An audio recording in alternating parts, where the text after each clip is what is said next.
começar a live fazendo uma pergunta que é muito interessante no sentido do aspecto clínico de forma geral, porque a gente está sempre acostumado a falar do manejo do cavalo, sempre do manejo nutricional, do manejo da rotina do aras em si, manejo de treinamento, manejo sanitário, mas a gente escuta pouco falar na questão do manejo clínico em si, doutor. Eu queria que você explanasse um pouco sobre o que você entende como manejo clínico e qual que seria a importância do manejo clínico dentro de um aras ou centro de treinamento. Na verdade, o que eu chamo de manejo clínico? O manejo clínico quais atitudes que você vai tomar, como que você vai conduzir esse atleta que você está atendendo durante a temporada, né?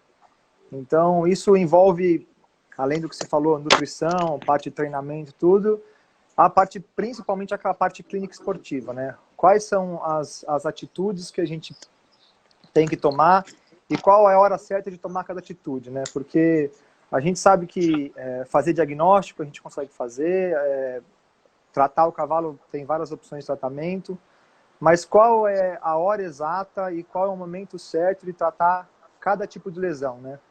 Se é uma lesão que dá para tratar durante a temporada, se é uma lesão que tem que esperar acabar a temporada para ser tratada, se o cavalo consegue, se você consegue manejar essa lesão para o cavalo continuar na temporada, né?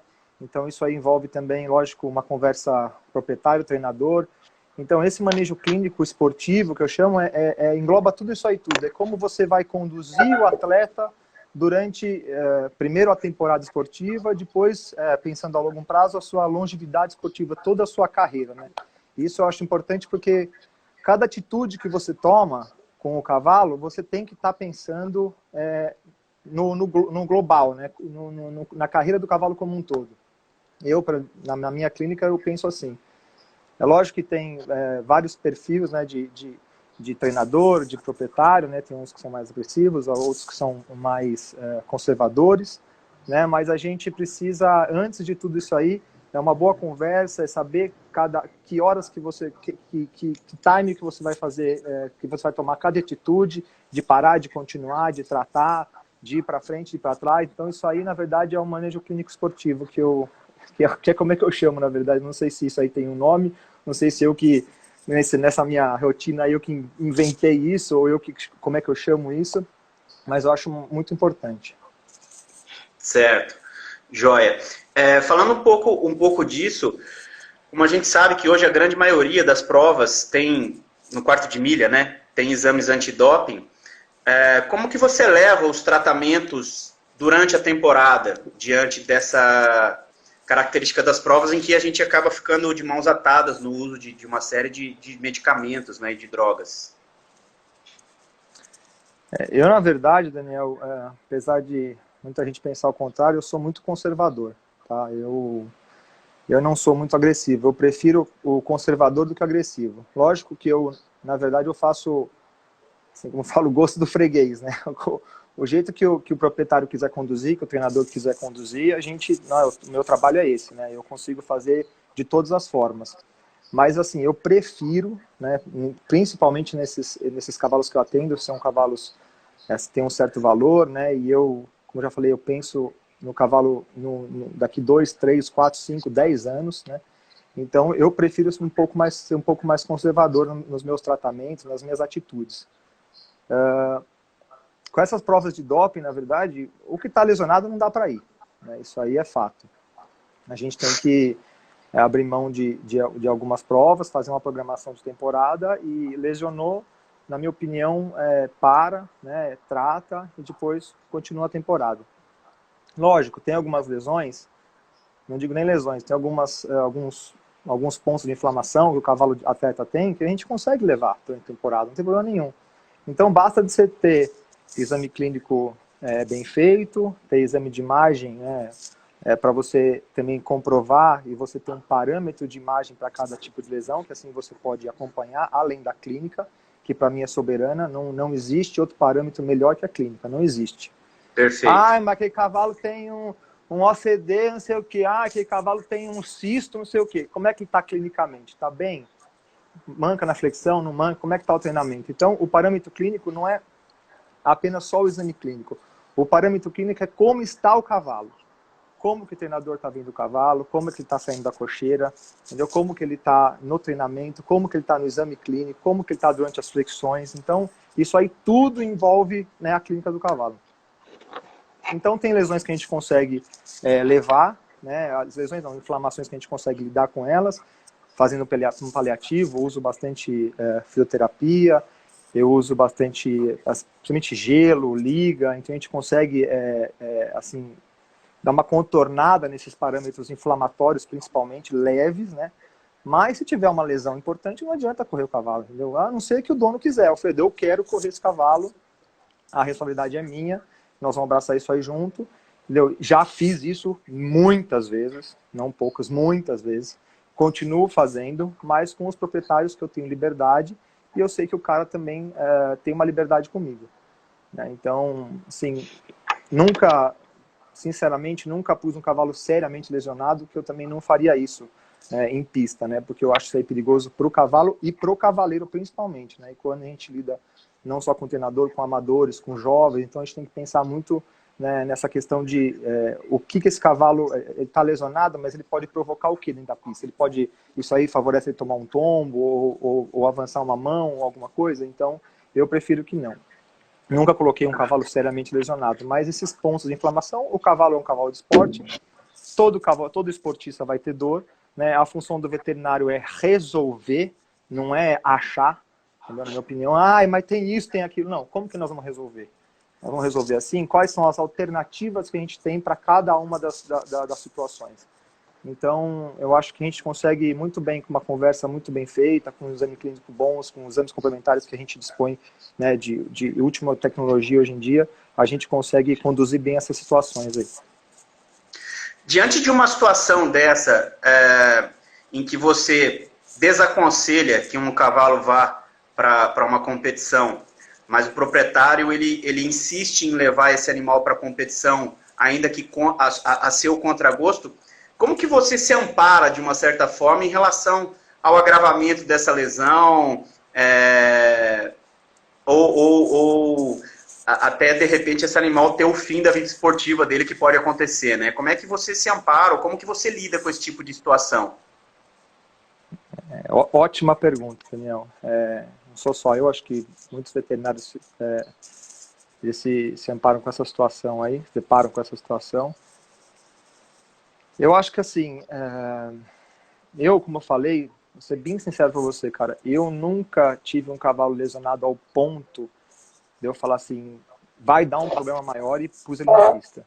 Eu nunca fiz isso. Eu sempre conduzi da outra forma e graças a Deus, cara, os meus clientes, né, meus amigos, os treinadores, eles são muito conscientes, tá? A gente tem uma quantidade muito maior de pessoas conscientes aí com esse tipo de situação do que as pessoas que falam, não, vou a qualquer custo.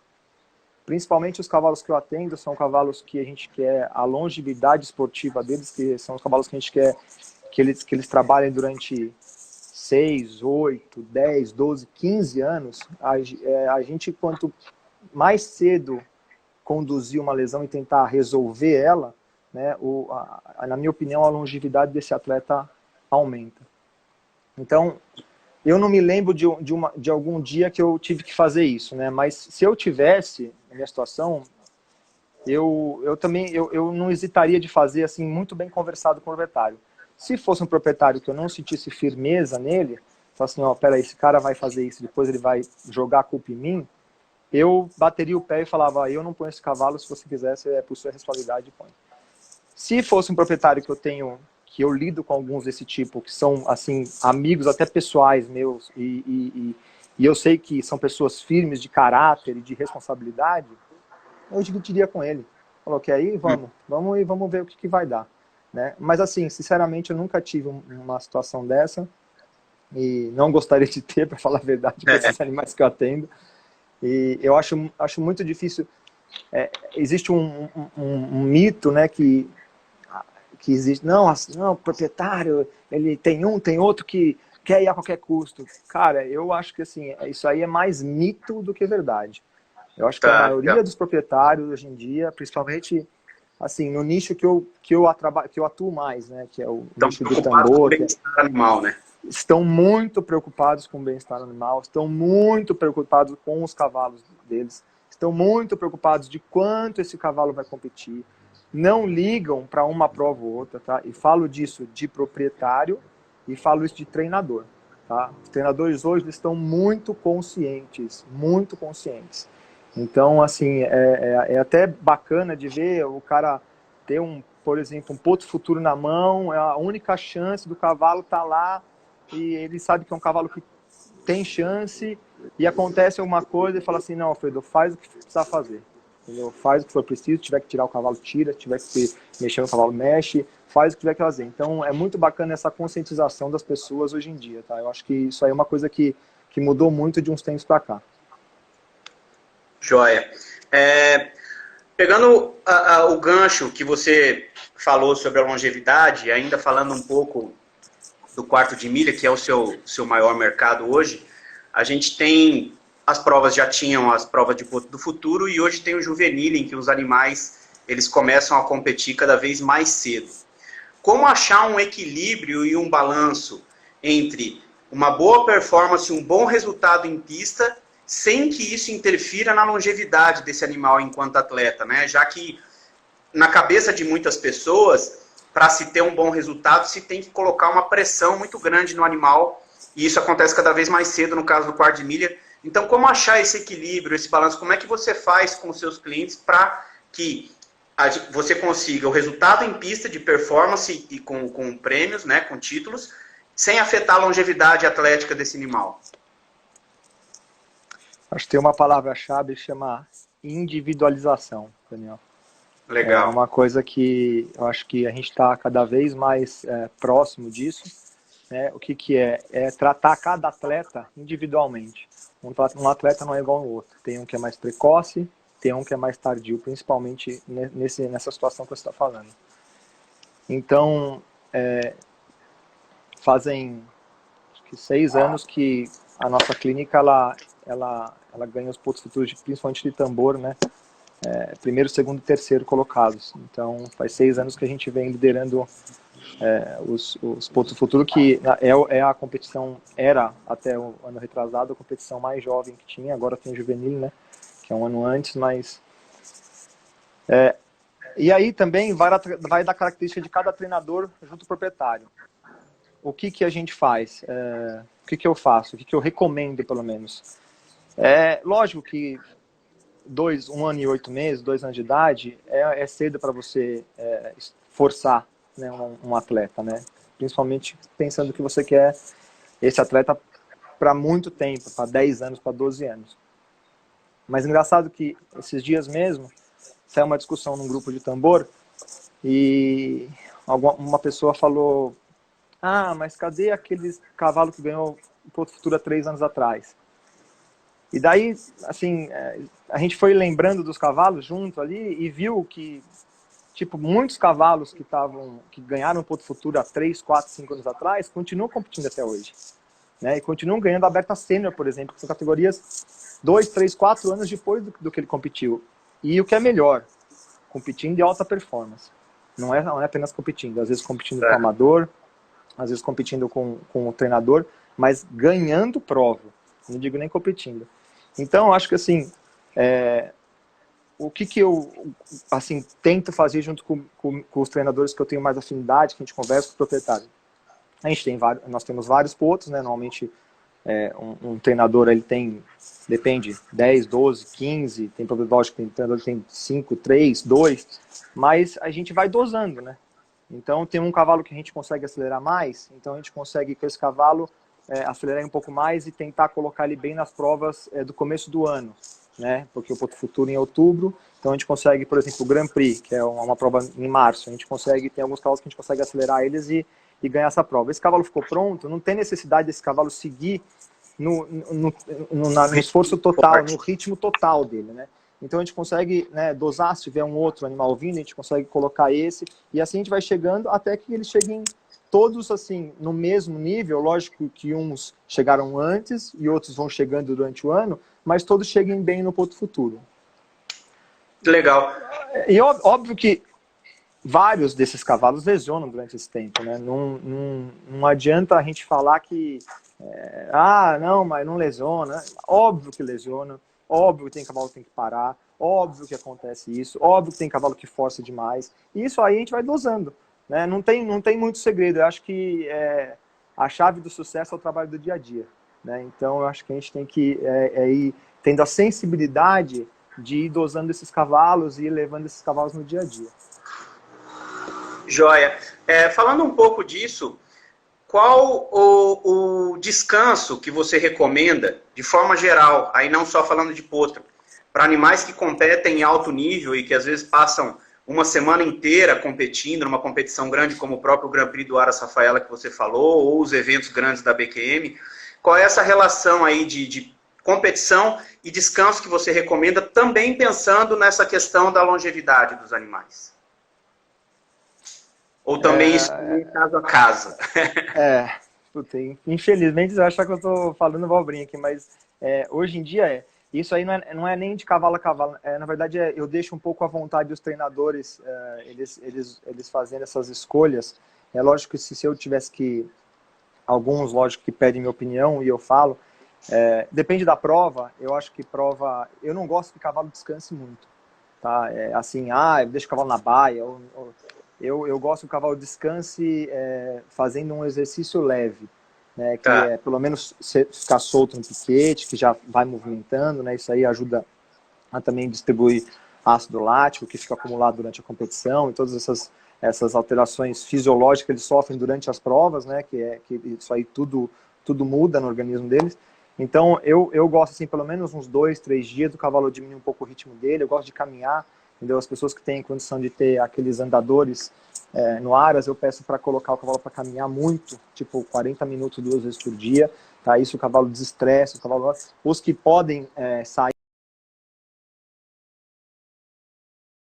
para caminhar, é melhor ainda, né? A cabeça do cavalo, né?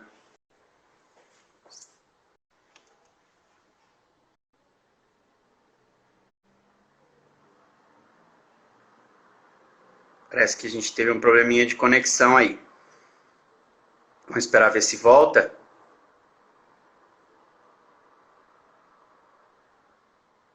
A gente vinha tão bem.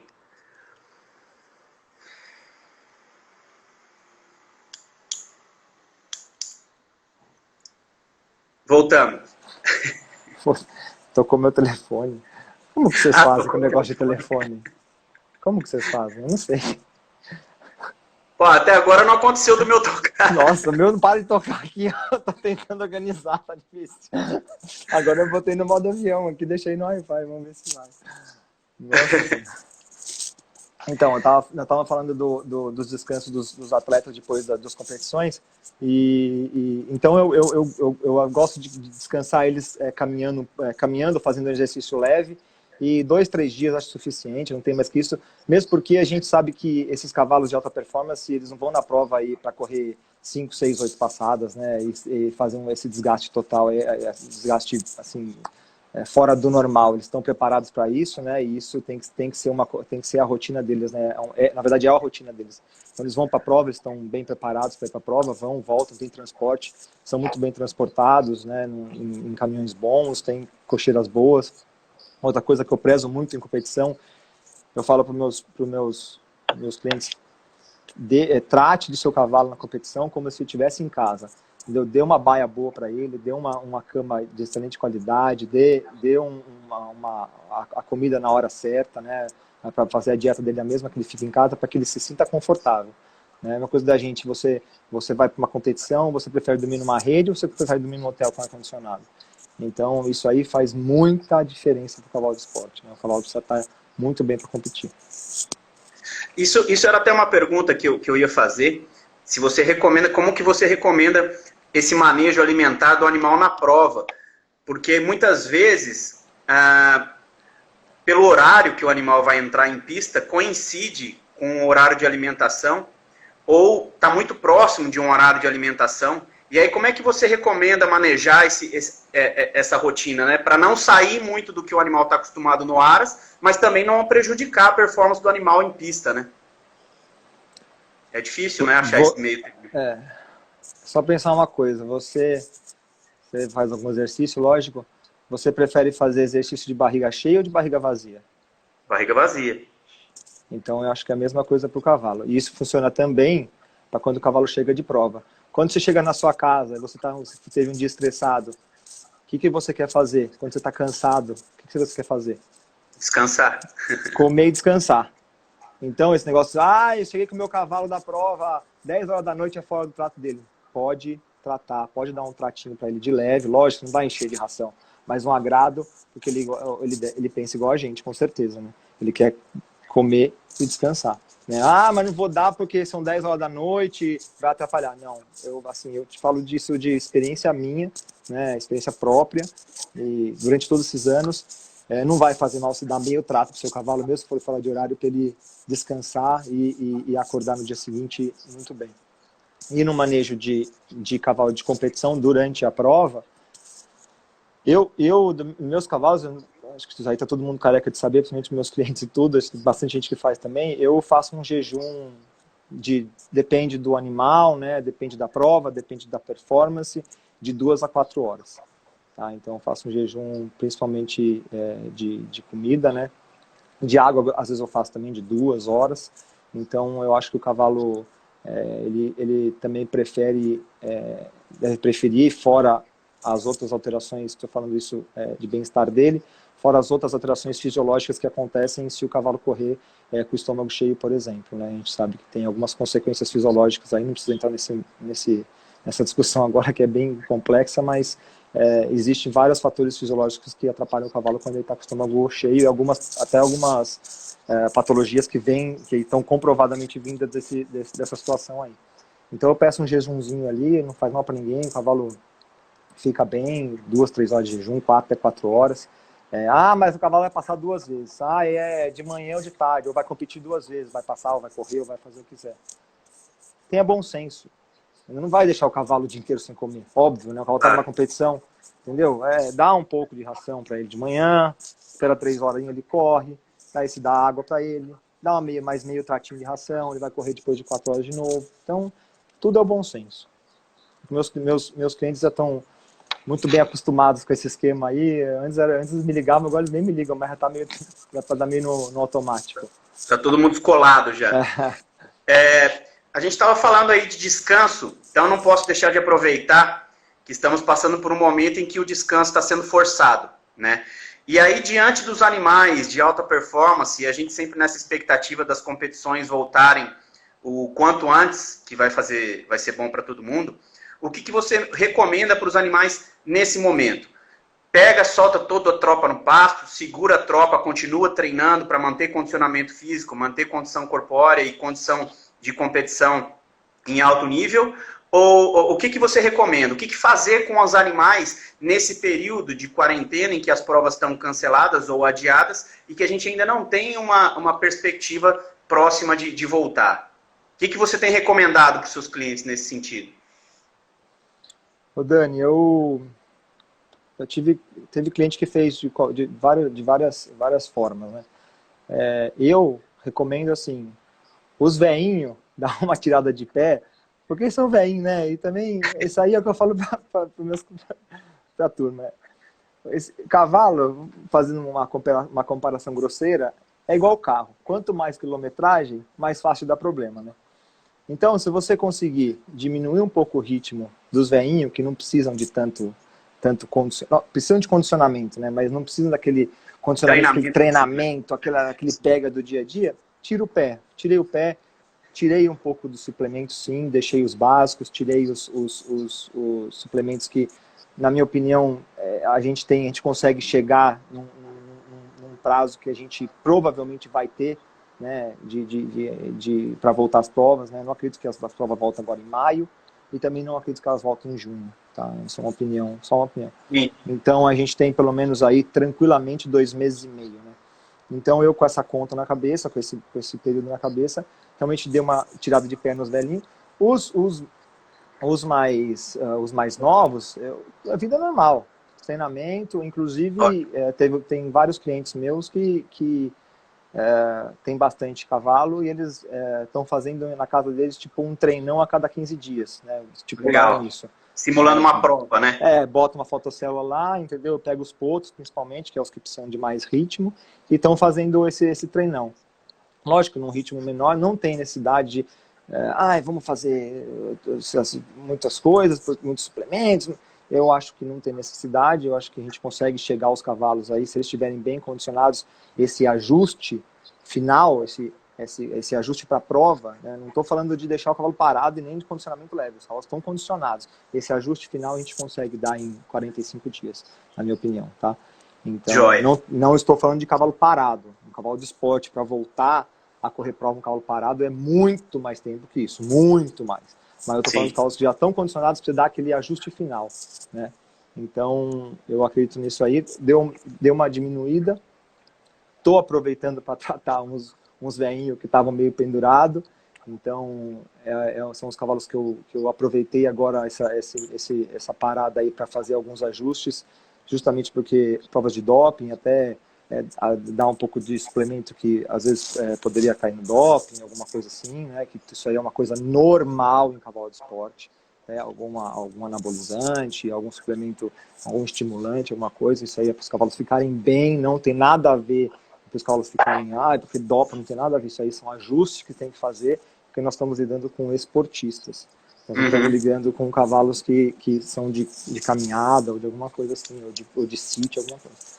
Então, eu preconizei isso e foi bom para alguns cavalos essa parada aí, porque deu para fazer esses ajustes, e para os potros é vida normal. Joia. Eu tenho algumas perguntas que foram aparecendo aqui, eu vou aproveitar para fazendo algumas. Rolou a pergunta assim, qual idade você recomenda a castração sem que isso tenha uma interferência no desenvolvimento fisiológico de um potro?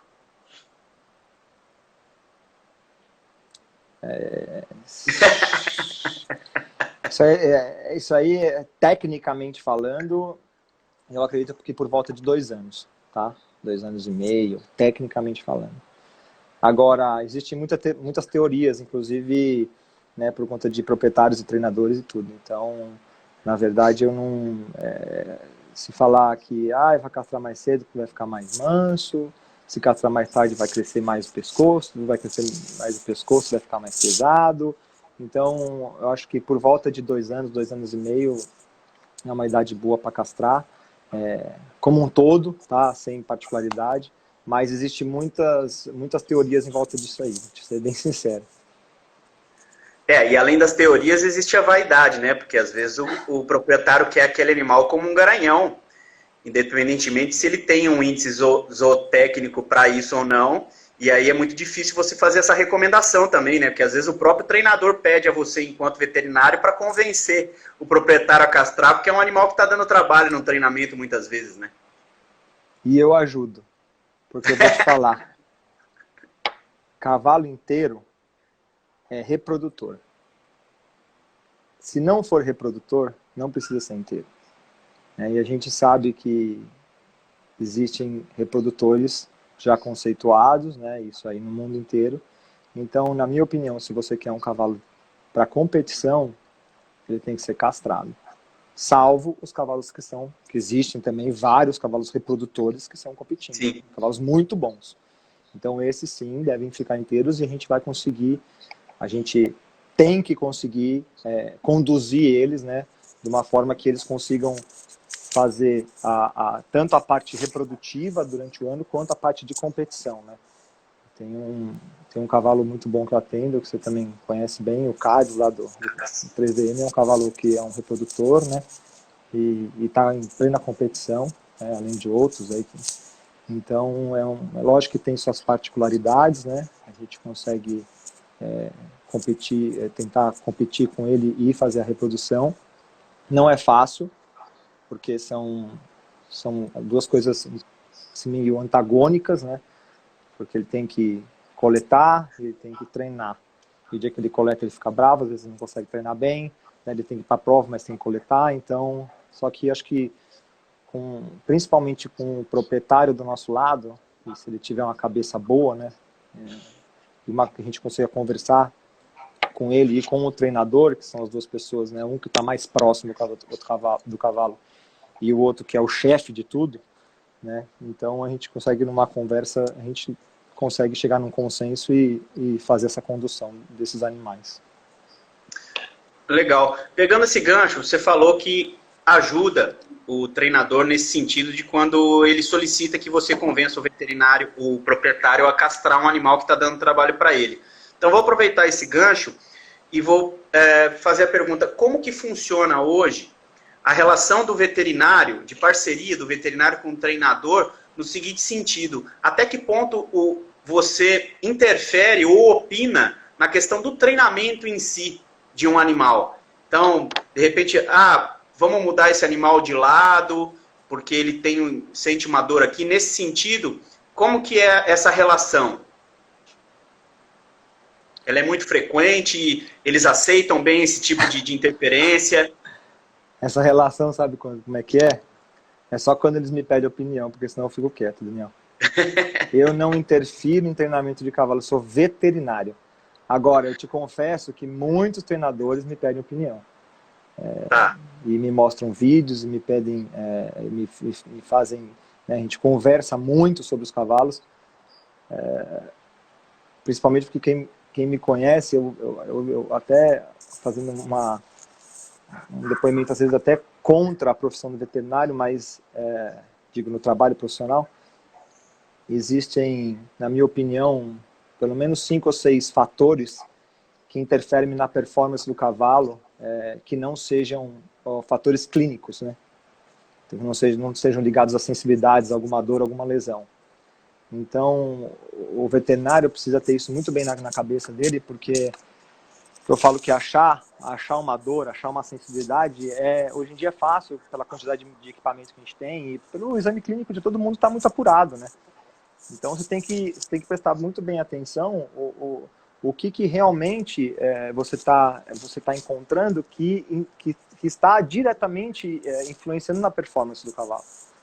Porque achar esparavão, achar OCD, achar cisto, achar o que for que achar, desmite, o que for, a gente vai encontrar mesmo, nós estamos trabalhando com atleta. Mas o que realmente o que realmente está influenciando na performance dele? Se essa lesão que você está achando está causando o problema que o treinador está te relatando. Então isso é muito importante, porque se você vai lá, as pessoas, lógico que, puta, o Alfredo veio aqui, mexeu nesse cavalo, esse cavalo mexeu aqui, tinha isso, tinha aquilo. Mas o cavalo melhorou lá? Se o cavalo não melhorar lá, não adianta. Se o cavalo não melhorar dentro da pista, você pode fazer o que você quiser aqui. Mas se ele não te melhorar na pista, então o seu serviço vai ser em vão. E você vai trabalhar com esse cavalo 1, 2 vezes, na terceira, quando você vai achar o problema, o cara vai falar, mas achou um problema, mas também não está melhorando lá, tchau. Entendeu? Uhum. Então, qual que é o meu parâmetro? O meu parâmetro é performance. O meu parâmetro hoje em dia é performance. O que eu posso fazer globalmente para o cavalo melhorar a performance. Então, não adianta eu ficar lá, que eu tenho, graças a Deus, consigo ter uma habilidade boa com ultrassom, consigo ter uma habilidade boa com raio-x, tenho uma equipe excelente que trabalha comigo, agradeço, inclusive aproveito para agradecer a minha equipe lá da clínica Proecos, lá em Tietê, né?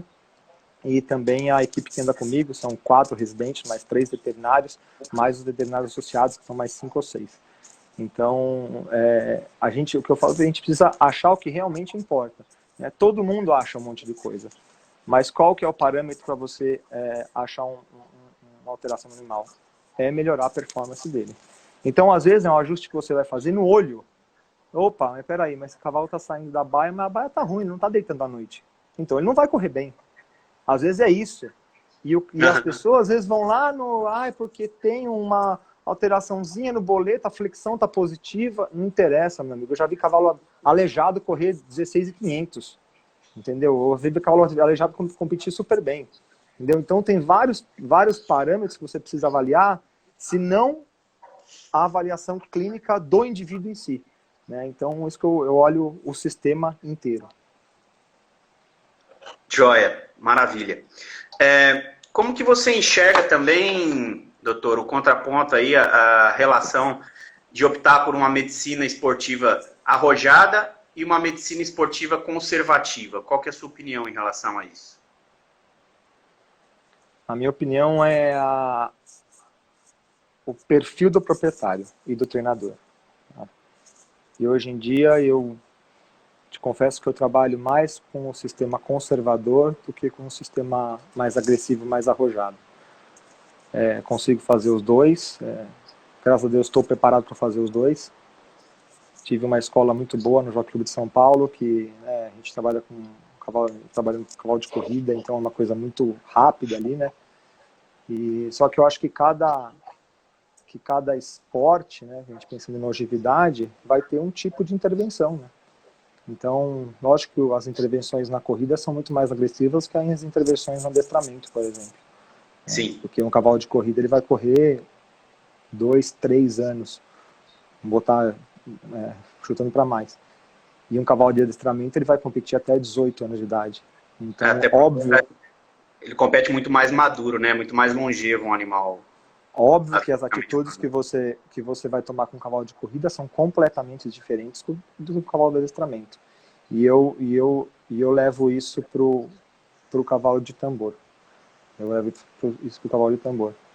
E acho que existem algumas linhas de medicina esportiva, né?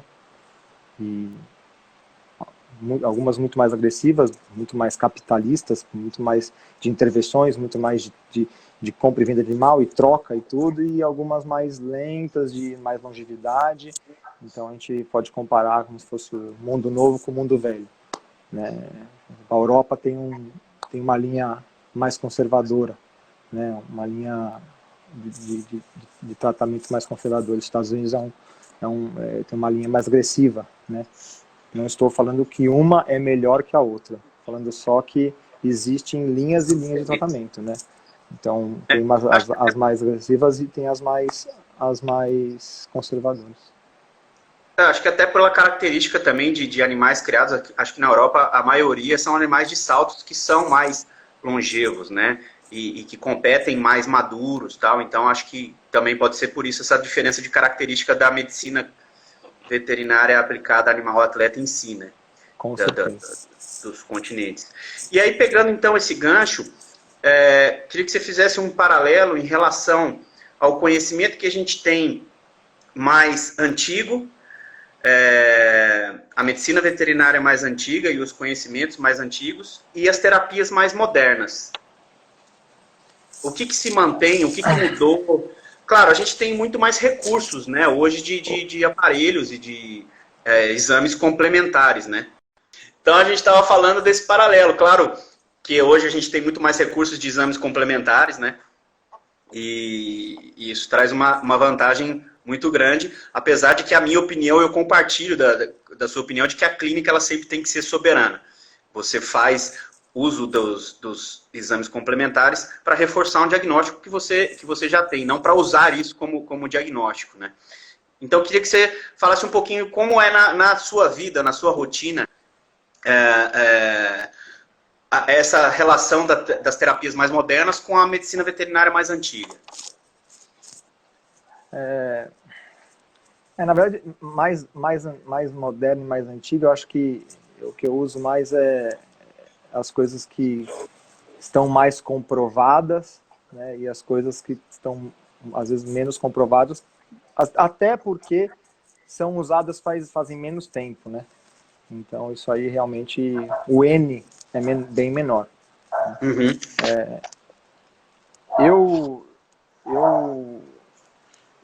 É que é até difícil falar isso aí, Daniel, porque assim, eu sou bem conservador e eu utilizo as coisas que eu tenho costume de utilizar e tenho minha experiência que dá certo, né? Uhum. Eu vou dar um exemplo, por exemplo, infiltrações articulares. Tá? Eu uso ácido hialurônico. Já usei várias outras terapias, tá? Tenho conhecimento delas, mas na minha experiência eu tenho um ótimo resultado com ácido hialurônico.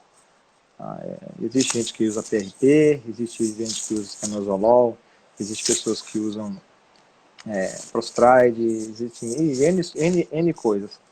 Eu gosto tradicional e tenho um ótimo resultado com isso, tá? E caminho aí na linha de intervenção com descanso e deixando o cavalo responder a ação que você provocou nele, né? Então, deixando o cavalo ter o tempo de descanso que ele precisa para que aquela região se recupere.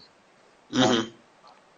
Tem um pouco de receio de usar as terapias biológicas, né? Assim, uso, né? Lógico, uso PRP, uso célula-tronco, uso o IRAP, uso tudo, mas assim, eu prefiro as coisas, as terapias que são um pouco mais tradicionais, tá? É o que eu faço na minha clínica. E vou te dizer que se dá certo ou não, o parâmetro são os resultados. Eu acho que não tem nada mais do que resultado para te provar se você está indo no caminho certo ou não. Então, realmente eu sou mais conservador, tenho conhecimento, estudo e tenho, assim, tenho na minha mão, consigo usar essas terapias mais novas também, que são muito bacanas. IRAP, PRP, STRAID, estanozolol articular, todas essas coisas. Só que eu prefiro ir no tradicional. Se eu vejo que é um caso que tem necessidade e que eu posso usar essas outras terapias, uso também. Não estou falando que eu não uso, mas eu sempre prefiro primeiro fazer o tradicional, o que está mais comprovado, e usando sempre produtos de boa qualidade. Que isso é uma coisa que aqui no Brasil a gente tem que tomar um pouco de cuidado. Sim. Que existem não digo que não estou dizendo que o laboratório do Brasil não é isso, é que existem produtos e produtos, né? E vários tipos de ácido hialurônico e vários tipos de corticoide. Então não vou entrar nesse mérito aqui, mas a gente sabe que tem corticoides que são mais tóxicos, tem corticoides que são menos tóxicos, tem corticoides que estão mais comprovados que eles agem melhor intraarticulares, tem corticoides que não. Então eu sou bem conservador e o meu pensamento é que a articulação, o organismo do cavalo tem um equilíbrio. Qualquer organismo tem um equilíbrio. Então, a partir do momento que você faz alguma coisa invasiva, você pode provocar um desequilíbrio que a gente não sabe se ele vai ser benéfico ou maléfico. Então, é isso que eu penso. Vou fazer uma infiltração. Mas vai melhorar. Tá, tem chance muito de melhorar, porque a indicação é infiltrar. Mas você não sabe como aquele organismo, daquele cavalo, vai reagir. Então, eu acho que isso aí é muito importante a gente ter na nossa cabeça para a gente, quando a gente for usar terapias que tem 200, 1000 terapias agora, né, célula-tronco, PRP, 1000 coisas, Prostrade e coisas, então tem que tomar um pouco de cuidado. Legal. Nós vamos até ter uma live específica sobre terapias usando célula-tronco com a doutora Marina Alvarenga, que é uma grande pesquisadora hoje no Brasil, um dos grandes nomes da pesquisa utilizando terapias com uso de célula-tronco, que eu acho que vai ser bastante enriquecedor para nós. Mas você especificamente usa a célula-tronco? Teve até essa pergunta aqui do pessoal, que eu coloquei aqui. Em que tipo de terapias que você já lança a mão desse recurso? Eu uso bastante. Se você já teve resultado. Eu uso bastante célula-tronco, bastante mesmo, tanto autóloga quanto heterógena. Eu uso principalmente em lesões tendíneas, tá? Em tendinites que tem lesão do tendão. Uso em desmites, em lesões do ligamento. Tenho um pouco de receio de usar antiarticulação. Usei 2 vezes e já usei também em casos de EPM, né, para fazer infusão no canal. Tive resultados também. Então, uso bastante. E uso bastante PRP também. Uso bastante. O que eu falo é exatamente isso. É saber aonde que você vai fazer, qual terapia, né? Aonde que é mais reativo, aonde que é menos, para você poder diminuir a chance de uma reação que você não queira. Uhum. Então, uso muito, hoje em dia, na verdade, uso mais célula-tronco do que PRP. Eu tive uma resposta melhor com célula-tronco, principalmente em tendão, acho que é clássico, todo mundo usou já, também é uma coisa bem tranquila. Mas eu tive um resultado muito bom, faço, sei lá, 3, 4, 5 por mês, célula-tronco, infusão intralesional, guiado com ultrassom, né? Dentro do tendão, muito pouco volume, faço o parâmetro do lugar que está a lesão, coloco bem infundida, bem em cima da lesão. eu acho que o resultado é bem bacana. Legal, show de bola. Doutor, a gente são 10 para as 9 já. A gente tem mais 5 minutos antes que o Instagram derrube a gente. Quero te fazer uma pergunta. Se por um acaso isso acontecer, você se incomoda da gente voltar? Só para pelo menos encerrar aqui?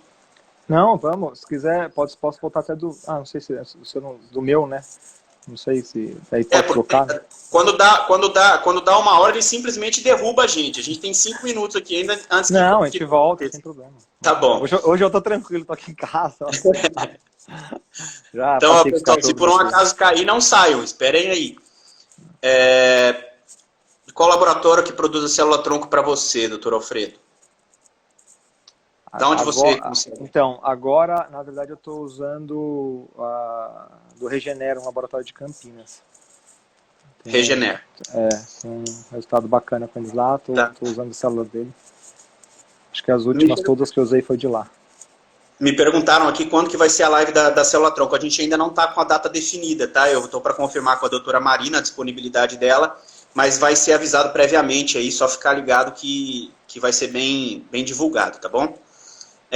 Doutor, teve uma pergunta aqui também em relação a neurolíticos. Se você já fez uso de neurolíticos para tratamento quando já se tem um diagnóstico e não com o intuito de mascarar nenhuma manifestação clínica. Já usei. Neurolítico na verdade é um outro medicamento que, na minha opinião, existe um mito em volta dele que não é a real, né? Neurolítico não tira a dor nesse grau que as pessoas acham que tira. Eu uso neurolítico bom, o único que tem no mundo, na verdade, que é o neurolítico oficial. O oficial, assim, é o que é mais antigo. E não existe, na minha opinião, não é nessa escala aí que você consiga mascarar nada. O neurolítico vai funcionar para você aliviar um pouco uma região que você queira, que você já saiba o que está acontecendo e você queira tirar um pouco da sensibilidade. Isso vai funcionar para uma mesoterapia, para uma injeção subcutânea, para uma infiltração perineural. Se você tem um casco um pouquinho inflamado, você acha que o cavalo está com um pouco de sensibilidade, você vai usar. Se o cavalo tiver com uma fratura no vídeo navicular, você pode fazer 1 litro de neurolítico na mão dele, que não vai funcionar. Isso é a minha opinião. Tá? Pode ser que outras pessoas falem, mas isso aí a gente acha, não, tá manco, faz neurolítico. Não faz, porque não vai funcionar também. Se o cavalo tiver manco, é muito difícil o neurolítico tirar essa manqueira aí. Se for um grauzinho meio, capaz que ainda melhore, mas eles não falam, tá muito manco, vou bloquear para correr. Não existe isso aí, porque o neurolítico, principalmente na minha opinião, ele começa a agir com 24 para 28 horas, né? E ele dá, para mim, ele tira um pouco, ele desestimula um pouco, né, o nervo que você faz a infusão ali, e de forma leve, tá? De forma leve. É isso que as pessoas acham que porque tá muito manco, eu vou fazer neurolítico e vai melhorar, na minha opinião. Doutor, vamos lá. Sobre a laminite, sobre o tratamento de laminite, eu queria saber qual que é a sua opinião e qual a relevância que você dá do gelo no tratamento de laminite. Eu acho essencial o gelo, principalmente na fase aguda, até 72 horas. Acho muito bom, uso e recomendo. E, inclusive, sabe que depois a gente não se fala muito do uso do gelo, né, após 72 horas. As pessoas não gostam muito, mas eu mesmo assim continuo fazendo um pouco de gelo, meio direto, porque, querendo ou não, ajuda a retirar a inflamação, vaso, né, todas aquelas coisas que a gente sabe. E acho bom mesmo. Joia. Teve uma pergunta aqui sobre se você faz uso da mesoterapia. Faço. Faço. Quer ver? No Instagram eu faço, uso. Faz? Uso, Na verdade, a mesoterapia eu uso mais para, normalmente, tratamento da coluna toracolombar, quando eu acho que a sensibilidade está mais ligada à musculatura ali, do longuíssimo, da coluna, da parte da coluna toracolombar, do que propriamente a articulação nas articulações, né, das vértebras ali. Então, eu acho que é uma coisa que é uma terapia que ajuda bastante. O corticoide ele fica depositado ali no subcutâneo, né, ele tem uma ação que vai liberando aos poucos. Acho que eu uso de rotina, assim. Joia. Falando um pouquinho, ainda voltando aqui na laminite, que rolaram duas perguntas. Primeiro é se você faz uso da acepromazina na laminite. Não faço mais. Tá. Laminite, tem alguma Daniel? opção para ser utilizada no lugar? Não. Cara, laminite é um problema, viu? Porque além de ser um problema para cavalo, é um problema para a gente. Porque hoje em dia tem tantas linhas de trabalho, conduto, né? De condutos na laminite, que eu estou até com um caso agora recente, de um cavalo importante, e eu falei pro proprietário, que é bem amigo meu, inclusive, ele falou, mas e aí? O cara fica, lógico, né, muito apreensivo, porque é uma doença grave, né, o cavalo fica ruim, se preocupa, o cavalo fica debilitado, você consegue ver que o cavalo está com dor, o proprietário, o tratador e o treinador eles ficam apreensivos, porque vê que o cavalo está ruim, né, e daí eu expliquei exatamente isso, falei, ó, isso aí existem várias condutas, então se você, hoje em dia, com essa santo Google aí que tem, né, o cara digita laminite lá, sai 280 mil tratamentos, né, e mil condutas. Então, eu falei, você tem que confiar muito no seu veterinário, né? E a conduta que ele for adotar, se você achar que não está correta, você troca de veterinário, é mais fácil, né? Sim. Porque você não vai ficar indagando o cara qual é o tratamento correto, se existem várias linhas. Né? Existe a linha que usa cepromazina, tem a linha que não. Existe a linha que faz gelo de 2 horas, tem a linha que não. Existe a linha que usa ferradura, tem a linha que usa tamanco. Existe a linha que põe gesso, a linha que não põe gesso. Então, isso aí, na verdade, eu tenho, graças a Deus, a gente tem um sucesso relativamente razoável com a laminite. Até fazemos uns estudos aí, com o pessoal com o Túlio da Birruf, o professor Tenório, a gente consegue trocar bastante ideia. O Rafael Faleiros também, lá de Minas, uma turma bacana que gosta de laminite. E eu tenho lá na clínica, lá no Rondon Saúde Animal, né, além da sede da Proex, da clínica esportiva da Proex, estamos desenvolvendo lá um CAP, né, que é um centro avançado de podologia equina, que é justamente um dos segmentos de tratamento desse centro aí, é o tratamento de laminite. Né, a gente vai desenvolver algumas clínicas lá especificamente de laminite. Mas sempre é um assunto bem complexo, entendeu? E vou te falar, cara, cada cavalo responde de uma forma, às vezes realmente ninguém é dono da verdade, eu também não sou, né? Às vezes tem um cavalo que eu poderia fazer outra conduta e eu perdi o cavalo porque eu não fiz, às vezes forcei numa conduta que eu achava correta, entendeu? Porque já tive muito mais resultado com essa conduta, né? É lógico que eu observo o cavalo dia a dia, um dia não é igual ao outro. O que eu levo em consideração, o que eu explico para meus residentes e pessoas que acompanham os estagiários e tudo, é que a gente tem que, um caso grave igual a doença da laminite, a gente tem que observar o cavalo dia a dia. Né? Então, o que aconteceu? Se o cavalo está numa ascendência ou numa estabilidade, tudo bem. O cavalo decaiu, alguma coisa aconteceu. Né? Então, os procedimentos, as intervenções, eles têm que ou deixar o cavalo estável, confortável, ou trazer uma melhora para o cavalo. Se trouxe uma piora, quer dizer que o cavalo não absorveu bem aquele procedimento, né? E você tem que tentar corrigir isso o mais rápido possível.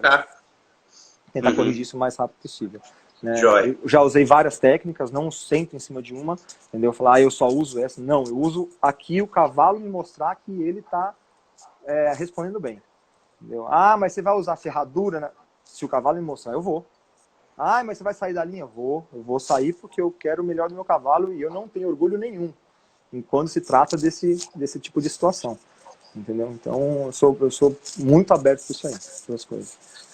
Eu acho importante, até pelo fato de existirem várias condutas diferentes no tratamento de laminite hoje, não significa que uma é correta, outra é errada. Eu acho que essa avaliação individual que você faz é perfeita para você instituir qual que é a melhor ou qual animal vai responder melhor. E aí te dá um leque maior de opções de tratamento, inclusive, para você não ficar preso a uma coisa só. Porque se você está preso a uma conduta só e aquilo não está funcionando, então você fica de mãos atadas, você não vai trocar e o cavalo vai perder o animal, né? Com certeza. Doutor, teve uma pergunta aqui interessante em relação a casos pós-cólica. O que você costuma instituir de manejo para prevenir uma laminite? Pós-cólica? Pós-cólica. Então, Daniel, eu instituo o que o veterinário especialista em digestório e que operou o cavalo me orienta a fazer. receitar ou me orientar. Eu sou um veterinário de cavalo de esporte, eu não sou um veterinário de cirurgia de digestório, eu não sou um veterinário de cirurgia respiratória, eu não sou um veterinário de reprodução, nada disso. Eu sou humildemente um veterinário de cavalo de esporte.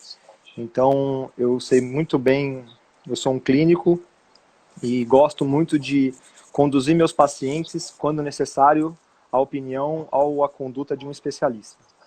Então, eu não me envolvo, do jeito que a pessoa confia em mim, eu confio no veterinário que eu conduzi o caso, né, que eu passei o caso, e o que ele orientar é o que nós vamos fazer.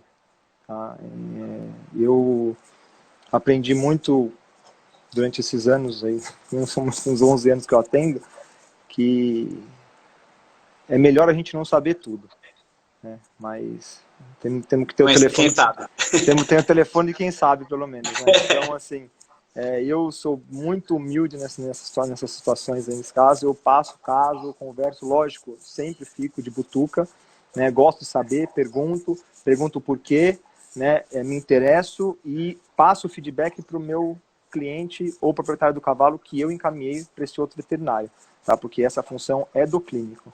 Tá? Não é a função do clínico, não é em conduzir o caso e largar e deixar que eles conduzam o caso. A função do clínico é fazer, pelo menos, ficar intermediando essa relação entre o proprietário e o veterinário que você indicou em casos de cavalos internados em hospitais, cólicas e outros casos que precisam da opinião de um especialista. Né? Mas eu gosto muito de pedir opiniões, eu sou um cara que eu divido muito, não sou dono da verdade, procuro ajuda mesmo com vários profissionais. Quem me conhece aí sabe que eu procuro ajuda mesmo quando eu não sei. Não tenho vergonha e também não tenho receio de pedir uma opinião quando eu não estiver seguro. Né? Quando eu estiver seguro, eu sei o que eu estou fazendo. Você pode ter certeza que o que eu falar, eu vou dar as alternativas, vou dar as porcentagens, vou dar a chance do cavalo, de tratamento do cavalo. Mas se eu tiver alguma insegurança, com certeza vou pedir uma opinião e vou falar isso para o proprietário. Eu não tenho orgulho nenhum quanto a isso e faço isso rotineiramente. Rotineiramente peço ajuda para outros profissionais e especialistas. Eu acho que isso até é um grande diferencial, né? Eu acho que a rede de contatos que um veterinário tem hoje também o exalta frente ao proprietário enquanto profissional. Então, eu também, né, na minha forma de enxergar até a nossa profissão, não vejo problema algum de que as especialidades se apoiem e trabalhem, e todos trabalhem juntos, né, nesse sentido. Com certeza. E hoje a gente tem uma quantidade muito grande de cursos, né? Não só cursos de faculdade de veterinária, como cursos pós-graduação em veterinária. Como que você vê a relação desses cursos todos, da teoria que se aprende, com o que é a vida real do médico veterinário hoje de campo? Quer falar um pouco sobre isso? Essa pergunta aí é que hoje em dia realmente existem uma gama enorme de cursos, né? Principalmente deve existir nos outros segmentos também, como cachorro, gato, não sei, mas no veterinário de cavalo, no equino, no veterinário de cavalo apareceu bastante nesses últimos anos, bastante especializações e cursos e eu acho muito bacana isso aí para a gente. Eu acho que a educação continuada ela é essencial para qualquer profissional. Qualquer profissional. E eu acho muito bacana o trabalho que vários profissionais fazem aí de fazer esse trabalho de educação continuada, desde que a pessoa também tenha muita noção prática e experiência clínica, né? Que isso realmente é muito importante. Então, não adianta nada a gente, como na faculdade a gente não aprende, né, as coisas que a gente vivencia no dia a dia, principalmente na medicina esportiva. Eu, principalmente, não aprendi quase nada do que eu vivencio hoje na medicina esportiva na faculdade. Na educação continuada também é a mesma coisa. A gente precisa aprender e também precisa ter a experiência de saber como conduzir, como utilizar cada uma daquelas coisas que você está aprendendo na sala de aula, né? Então, não adianta a gente chegar lá, eu vejo, o cavalo tem isso, o cavalo tem isso, vamos fazer isso, vamos fazer aquilo. Não, peraí, mas o que dá certo? O que muda a vida do cavalo dentro da pista? Porque a gente fazer os procedimentos e fazer os diagnósticos e achar as alterações, isso aí, na verdade, hoje em dia é a parte mais fácil do veterinário, entendeu? Mas o veterinário de esporte, a função dele, na minha opinião, é resolver o problema de performance ou conduzir a performance do atleta que você está cuidando. Não achar um monte de coisa e falar, e agora vamos fazer isso, vamos fazer aquilo, precisa fazer isso, precisa fazer aquilo, mas qual que é o resultado final disso? Né? Não, o resultado final disso é uma performance excelente durante tanto tempo. Ótimo, show, fez seu trabalho. O resultado disso, vamos ver, né? Não sei, acho que junto com isso, não sei. Então, o que eu acho é que eu sou assíduo participante desses grupos de estudo aí, desses grupos de educação continuada. Acho fenômeno, muito bom. Gosto, sou fã, inclusive, desses profissionais aí, digo, Jairo, Genka, Bruna, todos esses que transmitem muito bem o conhecimento, né, que têm experiência clínica, tá? Só que a gente precisa tomar um pouco de cuidado só com essas situações de experiência clínica ligado a cada aprendizado teórico, né? Isso é uma coisa meio profunda, meio obscura, mas é exatamente isso, né? Porque a teoria na prática é diferente. Isso aí eu garanto para você que eu falo com certeza. Sim, sem dúvida. A doutora Gabriela está aqui com a gente, inclusive. Ó. Falou que travou, mas para mim tá ok aqui ainda, doutora. A gente até conversava sobre isso na live do Dr. Luiz Lopes, sobre neomatologia, que o problema não é o que você usa de recurso, ou o que você deixa de usar, ou qual conduta você tem.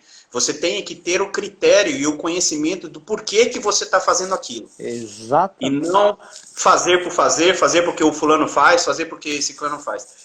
Simplesmente conhecer do que você está falando, qual é a aplicação daquilo e qual critério você está usando para aplicar aquilo naquele momento. Eu acho que isso é o grande diferencial do profissional hoje, né? Você não estabelecer protocolos. O animal é indivíduo, então você vai ter que encarar ele como um indivíduo, né? Então, de uma forma geral... E é o que eu prego, exatamente, porque se você avaliar um cavalo, óbvio que você vai encontrar alterações, óbvio. Isso é a coisa mais fácil do mundo, você encontrar 1000 alterações no cavalo de esporte. Digo elas de sensibilidade, digo elas de imagem, digo elas de qualquer desses segmentos aí. Só que o que eu falei, o que nós vamos fazer que vai realmente interferir na vida esportiva dele, que vai melhorar, ou que vai criar uma longevidade maior, ou que vai interferir real na vida esportiva dele, né? Porque eu vejo hoje as pessoas... com esse gama de imagens que a gente tem, de aparelho de imagem e tecnologia, a pessoa vai lá e acha, e às vezes não resolve o básico que tem que resolver, que é uma coisa muito simples que ele na clínica básica dele ele resolveria, né? E isso às vezes traz custo para o proprietário, isso às vezes traz intervenções que não são necessárias para o cavalo naquele momento, né? E que isso tudo tem consequência, né? Então, é isso que eu falo para os meus meninos lá, faz o básico, bem feito, que 90% você vai acertar. Faz o básico bem feito, que você vai ter êxito em 90% das suas condutas. Tá? Já dizia o Roberto Foz, meu professor, ele dizia, o comum acontece comumente. Então, trate o comum, que 90% você vai acertar. 10% vai encrencar, mas esse 10% aí, primeiro que de cada 100 cavalos por dia são 10. Né? Então isso aí vai demorar um pouco. E você tem especialista, você pede uma ajuda, você conversa, você tem o seu jogo de cintura, entendeu? Então, por isso que eu falo da experiência clínica, é muito importante. Porque eu não tenho a cabeça que eu tinha, mesmo com todos os estágios que eu fiz, residência e tudo, os meus investimentos na minha fase de começo de profissão, eu tenho uma cabeça completamente diferente do que eu tinha. Mas completamente. Entendeu? Tanto de intervenção, quanto de procedimento, quanto de que usar, quanto de que, se eu fiz um cavalo lá, eu vejo que ele manca. Tô vendo que ele tá mancando, óbvio. Mas não sei se é essa hora de falar que ele tá manco. Entendeu? Eu não sei se é essa hora de ver o que é certinho e conduzir esse cavalo. Entendeu? De falar pro proprietário, eu falo, tem uma sensibilidade aqui, vamos conduzir ele um pouco, né? Ou se falar assim, tem uma sensibilidade aqui, vai dar problema isso aqui, cara. Pode parar. Não tá mancando, não tá nada, mas isso vai dar problema. Porque eu já tive 18 que deu problema, 25 que deu problema com essa mesma coisa. Né? Então, isso que eu falo um pouco da experiência clínica, e não é nem... mas é porque eu atendo 2.000 e poucos cavalos de esporte. Tudo bem, mas se você for apurando isso, tiver uma cabeça boa para você ter um foco, né, se concentrar nesse tipo de conduta, com certeza você vai caminhar para o sucesso. Isso na minha humilde opinião, pelo amor de Deus, estou falando uma coisa aqui, mas é assim, opinião mas eu acho individual. Que isso tudo que você está falando a gente pode resumir em experiência, e a experiência ela vem com a vivência prática mesmo, não tem jeito, isso aí curso nenhum e faculdade nenhuma ensina. E é a quantidade de casos que você vê por dia que vai te trazendo esse conhecimento, essa experiência e essa segurança para tomar a decisão diante desses casos, né? Falando em cursos, eu queria que você falasse um pouco de como é que está o seu hospital, o Hospital Rondon. Vocês oferecem curso lá? Como é que é a questão de estágio? Eu estou vendo que tem bastante estudante aqui de veterinária, recém-formados. Como é que está essa questão? Fala um pouquinho do seu hospital lá para gente.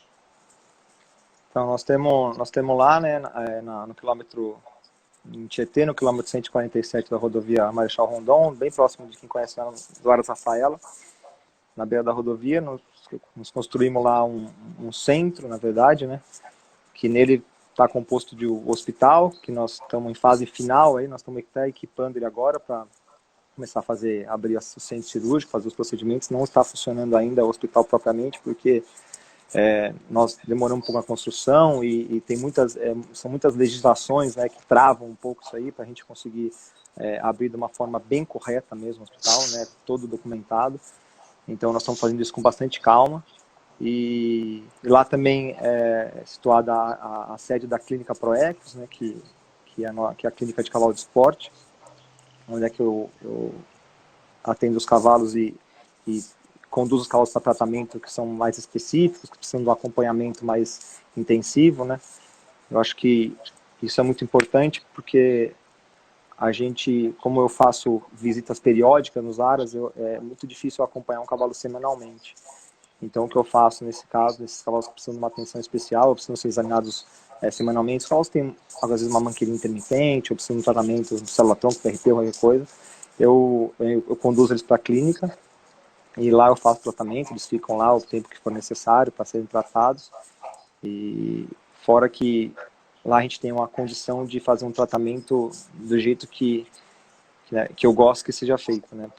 Porque a gente sabe que não é função de nenhum treinador e de nenhum tratador fazer um tratamento conforme o veterinário passa, né? Porque realmente é muito difícil, eles não têm treinamento para isso. Então, o que eu consegui na clínica é fazer o tratamento do jeito que eu gosto que seja feito. E com isso, graças a Deus, eu vou te falar que minha taxa de diagnóstico, minha taxa de êxito em tratamento melhorou bastante, né?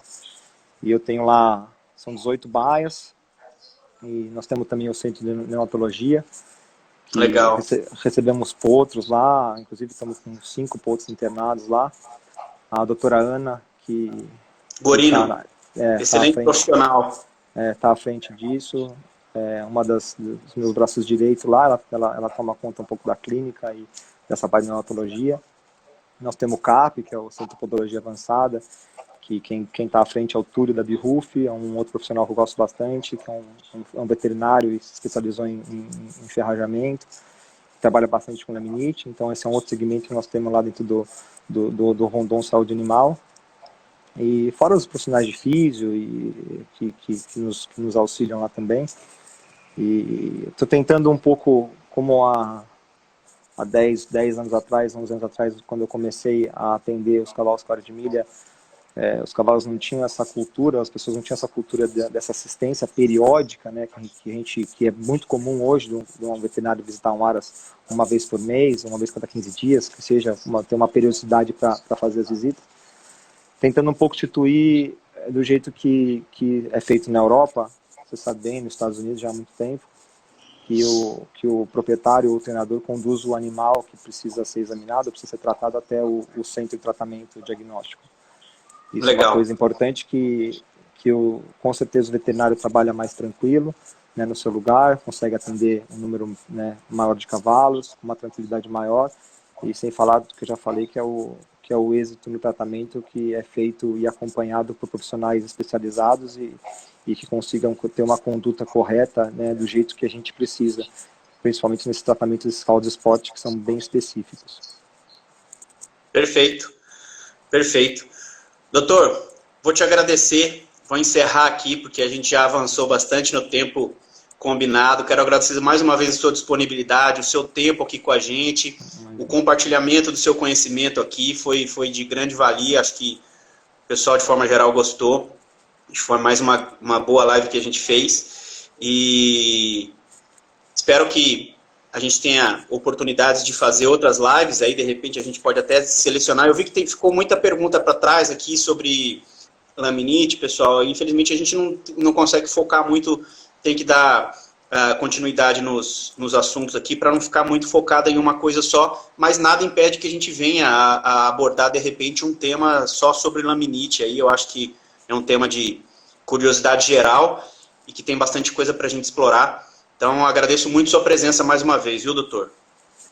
Não, eu que agradeço, na verdade, Daniel. Peço desculpa na segunda-feira que eu não consegui realizar, porque estava enrolado mesmo. Tive que sair 3 horas da manhã de casa, aquelas coisas. E fico à disposição também, acho que meu Instagram está em cima, que é pro.ecos.